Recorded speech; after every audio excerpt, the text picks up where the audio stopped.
welcome to Caleb's Trains. On today's video, which is layout update or rebuild update number 17, we're going to do something a little different than how we normally do things.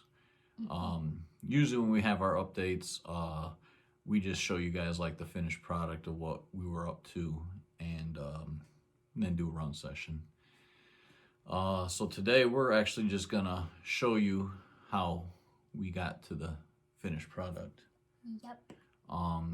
We've been obviously, if you've been following our channel, know that we've completely changed our layout. We tore it down, kept some of the features, but completely changed the track plan and just the overall. I mean, we changed a lot of stuff. And we didn't show really, we kind of just always showed the finished product that we had done maybe that week or whatever.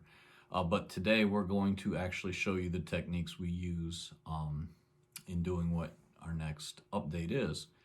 And we've been kind of focusing on the engine yard around the turntable and what have you.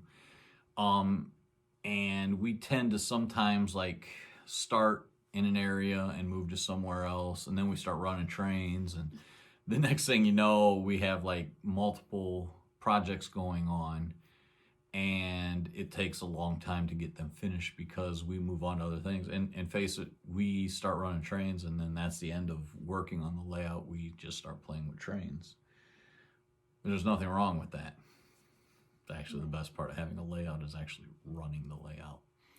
But today we're going to try and refrain from running trains for a little bit, and we are going to show you how we are going to weather the concrete pad that's in and around our turntable in the coal tower area and what have you. So Caleb is going to show you that, how we do it. And the great thing about this hobby is you can have probably 1,000 different ways to do the same thing. And it's always interesting to see everyone's, different people, how they go about doing it. We watch a lot of different videos, and there are some just master modelers out there. Norm Charbonneau is to me, he's the best. And that's not a slight on anyone else. It's just, man, he's really good. I'll just say he's on the Mount Rushmore of modeling. So yeah, we watch his videos, and there's a lot of things he does that we try to emulate on our layout. But yeah, he's a great source for how to detail and just modeling in general. And he shows he's not bashful. He will show you how he does it, and I think that's awesome in this hobby, to be able to share any knowledge that you have with others, and especially with the younger generation, being able to bring them up and include them, which is what I mean. I try to include Caleb in everything. I just don't want to just tell him to sit down and I'll do it, and then you could just run trains, because that's what good is that for him? He wants to be hands-on doing things, and I want him to be hands-on, because that's how I was raised. When me and my dad had a layout when I was a kid, Caleb's age, and my dad showed me how to do things with the wiring and just simple. We didn't have back then, we didn't have as big a layout as this one is, but nonetheless, it was fun. We modeled it. I changed the track plan on it, myself, as I got older. And I think it's just important to keep the younger generation involved with, the hobby, and for them to be engaged in it. They need to actually get their hands in and do it. And I hope, that others see, that kids can do these things. No matter what it is, they can do it, as long as they're shown, and just let them do it. Let their creative, spirit come out, And Caleb does a lot of things on this layout that it's like, you know, as I kind of watch him, I'm like, man, I wouldn't do it that way. But then I let him go about it, and it's like, wow, yeah, that's awesome. I like it. That's better than I would have done. So I mean, we gotta grow this hobby, and it starts with you know, Caleb and kids like Caleb his age and a little older. But I want this hobby to be going on until I'm old and gray, and Caleb's teaching his kids, so and beyond. So hopefully this kind of inspires others to, you know, get with their kids or their grandkids and get them down in the train room and get them doing these things too. I mean, it's a good thing. It's a great thing. It's a great bonding experience too. So yeah, that's what we're gonna do. And I got off on a little bit of a talking spree there, but yeah, we're sorry about that. We are gonna get to the update here and Caleb's technique on making it more realistic. So yeah, you got anything you want to share? It is the first day of spring, which is awesome. It's so awesome. It's getting warmer. It is. It's definitely, this is going to be a nice weekend here. We're going to be outside a lot, but we wanted to do this as well. Excuse me. So yeah, you got anything you want to share or anything before we get to this? Okay. Smash the like button, smash the subscribe button, smash the notification bell so you don't miss any of our awesome videos. Ding, ding, ding. That's right. Smash the comment button if you want to ask us or tell us something. Yep, down below. And actually, let us know if you want to see more videos like this, where me and Caleb are doing our, you know, updates, and we actually show exactly what we do, you know, instead of just the finished product. Because sometimes it's like, yeah, we get to doing things, and we just, you know, we don't get the camera out or my iPhone out to video. But I mean, we will. We don't mind doing it. Just didn't know if people would even enjoy seeing stuff like that. So let us know in the comments. And then, last thing, smash the ball spikes on it. Yep. That are known as COVID-19 is up there. Yep. Let's get him out. He's smiling right now, but what do we do to him, Caleb? This. Bye-bye. See ya. Yep. So now that we did that, I think we're gonna go do this video. Yeah. Happy railroading. Let's go. Yeah. All right, we're back. And this is one of the things here. We put some spilled coal down from the coal tower. And so, as we said in the intro, we're going to show you how we did it. So, first we just got some regular Elmer's glue. Got it sprinkled it, or put it here. And then we got... And what we do with that, the reason we do that is we make like the shape kind of the spill area that we did. Right. And we put the white glue in. And then I took my finger and just kind of moved it all around. Yep, just like so. And then Caleb went. Go ahead and tell him. Then we got this Woodland Scenics Fine Ballast Cinders. And we used it as our base of the spilled coal. And how'd you go about doing that? Well, it's simple. We just unscrew the cap. We get the spoon that we use, scoop some out, just kind of, you know. Okay. So then, after that's done, that gives you your base of the spill, right? And then what did you use? Then we used some more Elmer's glue, but this, we made it water glue. Right. Which is basically just water and glue mixed up together. Right. It's like, I forgot the ratio that we use, but it's basically like 20-to-1 water to glue. And then we also put in a drop or two of soap. like hand soap, just one drop, and then we shake it together, and that kind of helps break up the surface tension, so it goes right in.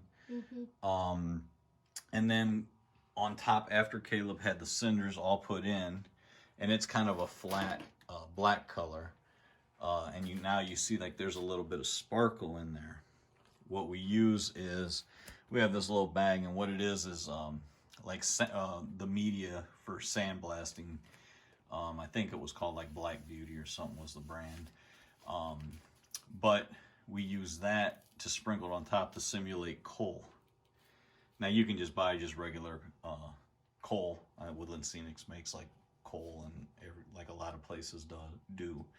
But we had this from sandblasting, so I just took some and used it on here and just over the top of the cinders, and it makes like a nice layered effect. I don't know how well that's coming out on the camera, but it really looks real.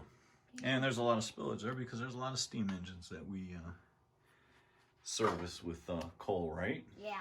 Yeah. A lot. So now the next part of the little project here is, as you can see right in this section, just this one section, you can see it's real dirty looking because concrete's never perfectly beautiful except the day it was poured. Right? That's what I was going to say. So, Caleb's going to show you, we got some cracks in there now and what have you. And I'm the show dirtying. You how we do it. Yep. So, all right, Caleb, the floor is yours. All right. The first thing I'm going to demonstrate is the cracks. Okay. So first, I have to get out my magic marker. Okay. All right, it's a Sharpie. So then, it's pretty simple. You just draw some squiggly lines, something like that. Mm-hmm. There you go. Then just do that all over your concrete, as you can see. Mm-hmm. Kind of already did that. Mm-hmm. Yeah, even back there we got it. Mm-hmm. Let me put it back in my pocket. Uh-huh. Then, the next thing is going to be the weathering. Okay, and how do we do the weathering, Caleb? Well, first what you do, you get any black paint. Okay. And we get this paint here from Hobby Lobby. Yeah. And it's just a cheap paint, but it works good. It's really thick. And then what do? We take water. Mm-hmm. We got a little red Solo cup. They're very versatile. Mm-hmm. And we thin it out with water. Yep. Yeah. And when we get it to the consistency we want it, mm-hmm. then we start painting, which Caleb is now gonna demonstrate here. Mm-hmm. So you just, when you're doing it, you want to make a simple pattern. Mm-hmm. Like I'm doing just a bunch of circles going round and round. Mm-hmm. Then a couple of you may say, oh, it's too dark. It's not going to look good. Well, so I'm going to demonstrate how I'm going to get it to look like that. All right. So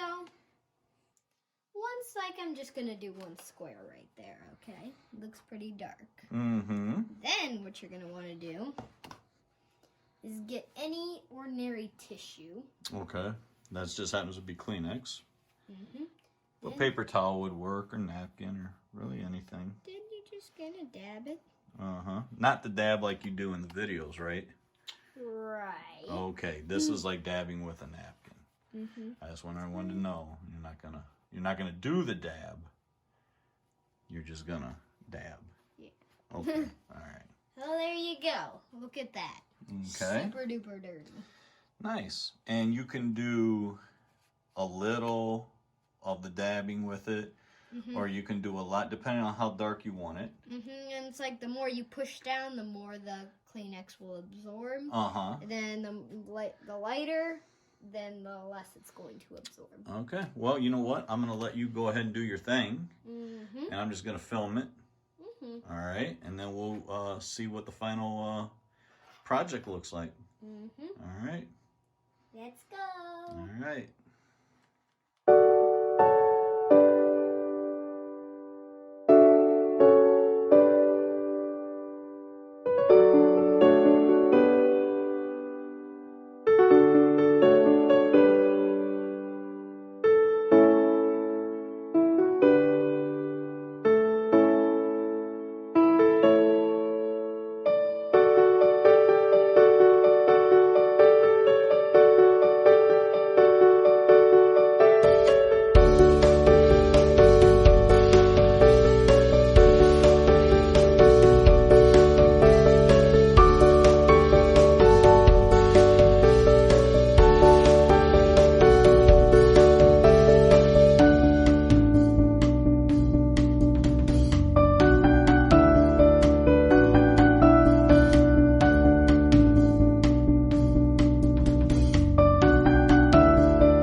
let us know what you guys think.